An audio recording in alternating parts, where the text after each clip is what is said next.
az indítás előtti utolsó pillanatok, avagy a rajtceremónia szárazföldön.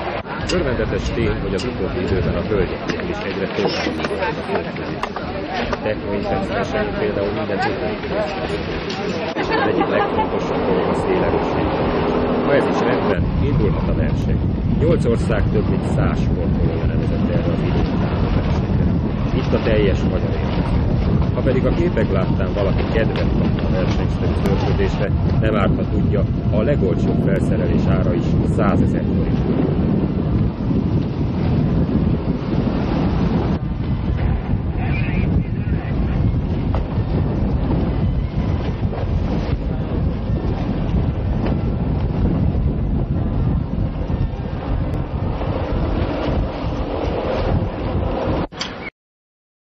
Az indítás előtti bizonytalanság percei.